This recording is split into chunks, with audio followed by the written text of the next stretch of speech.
¿Cómo están este domingo? Seguimos con la carta a los Filipenses, meditando acerca del tema del gozo. Esta carta, toda la carta a los Filipenses, nos convoca siempre al gozo. A cada paso, el apóstol nos habla acerca del gozo y las cosas en las que él se está gozando.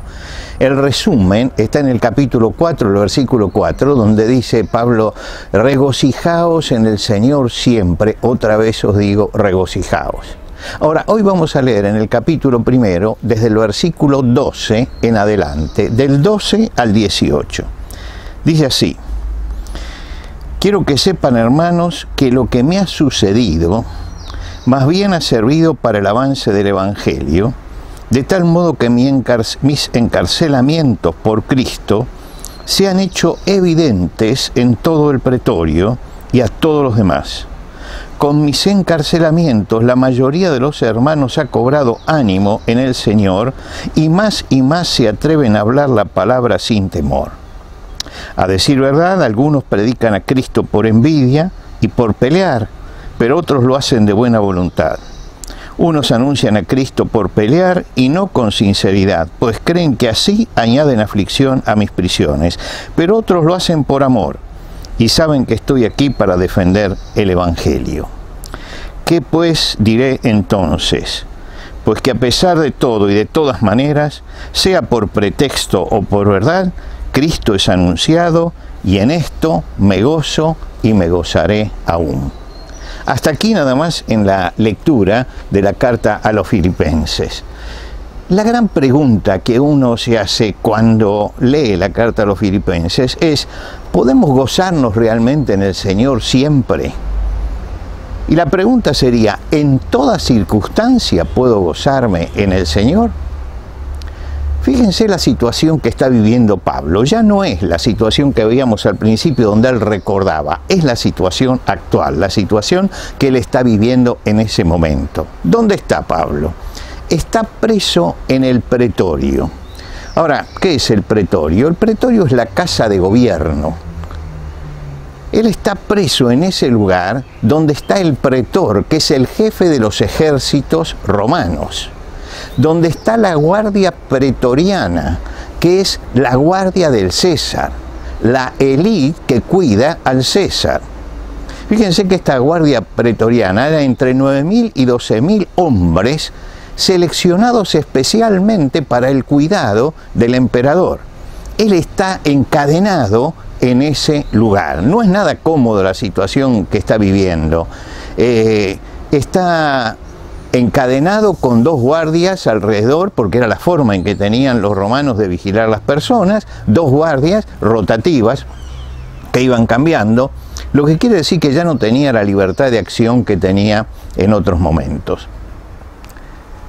Ahora, esto es la incomodidad física. No tiene libertad. Ese es el problema de Pablo en ese momento. Pero además, ¿qué pasa? Que muchos que están afuera y que pertenecen a la iglesia y que son peleadores, y es gente enemiga del apóstol Pablo, dicen: ya no lo necesitamos más, ya lo metieron preso, olvidémonos de él, nosotros lo reemplazamos. Y empiezan también a predicar. Y otros hermanos, que son hermanos fieles, pero que están consternados por la prisión del apóstol Pablo, empiezan a predicar, pero de buena voluntad. Lo están haciendo para que el Evangelio siga creciendo. Ahora, este es el panorama que Pablo tiene a su alrededor. La prisión por un lado, por el otro lado hermanos que se están moviendo, y por el otro lado gente contenciosa que también se está moviendo por otros motivos, por motivos bajísimos. Ahora uno se pregunta: ¿podemos gozarnos en el Señor siempre? En toda circunstancia. ¿No hay circunstancias que nos quitan el gozo? Bueno, Ortega decía que el hombre es el hombre y sus circunstancias. Y muchos han tomado esto como diciendo: bueno, la circunstancia es lo que dirige nuestra vida. Pero él explicó bien lo que quería decir. Él decía: el hombre no es como una bala de fusil, que la circunstancia lo dirige y tiene que ir hacia un determinado blanco y nada más, porque entonces seríamos robots de la circunstancia. La circunstancia es el entorno que rodea al hombre, pero lo que define no es la circunstancia, sino el carácter de la persona.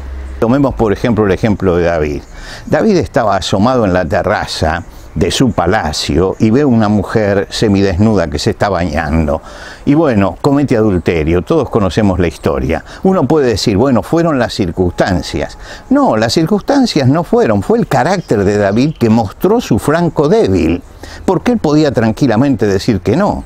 José, en Egipto, tuvo una misma tentación, pero mucho más grave que David, porque él no era el rey, el dueño de todo, sino que la patrona de su amo era la que lo tentaba. Y sin embargo, él mantuvo firme su conducta. ¿Por qué? Porque no interesan las circunstancias, sino el carácter. Pensemos en Moisés. Moisés un día ve que están maltratando a los israelitas y le hierve la sangre y entonces mata al egipcio que maltrataba al israelita y tiene que huir. Uno dice, bueno, fueron las circunstancias. No, no fue la circunstancia, fue el carácter violento de Moisés que Dios tuvo que calmarlo para que hiciera la obra. Lo que quiere decir que no es el problema la circunstancia que vivimos, el problema somos nosotros. Es nuestro carácter. La firmeza que nosotros tenemos es lo que nos hace enfocar la realidad en una forma o en otra. El apóstol Pablo no dejaba que la circunstancia lo doblegara. Él se mantenía firme a pesar de la circunstancia. No es que él ignoraba la circunstancia. No, él se daba cuenta que estaba viviendo la incomodidad, que estaba en peligro de recibir una sentencia de muerte. Se daba cuenta también de que había gente que se estaba aprovechando afuera del encarcelamiento de él. Él tenía todo esto bien claro, lo menciona aquí en la carta. Pero al margen de eso, él tiene un carácter que lo lleva a agradecer al Señor y a gozarse en el Señor. No deja que la circunstancia lo doblegue. Y esto es algo que tiene que tener el cristiano. Todos tenemos que atravesar circunstancias adversas, pero las circunstancias no deben doblegarnos a nosotros. Estamos atravesando tiempos adversos, circunstancias adversas, pero no dejemos que la circunstancia doblegue nuestro carácter, doblegue nuestra personalidad. Nosotros tenemos que estar por encima de nuestra circunstancia. Y Pablo demuestra que está él por encima de la circunstancia. Y nos dice en qué se goza. En primer lugar, se goza en que el hecho de llegar prisionero al pretorio hace que todos comenten que está preso por causa de Jesucristo. Quiere decir que el nombre de Jesucristo empieza a ser conocido por esa élite que lo está cuidando. Él dice que sus prisiones se hicieron notorias en todo el pretorio. Es decir, todo el mundo sabe y conoce las razones por las cuales Pablo está allí. Y Pablo debe haber explicado a todos cuáles eran las razones por las que estaba allí.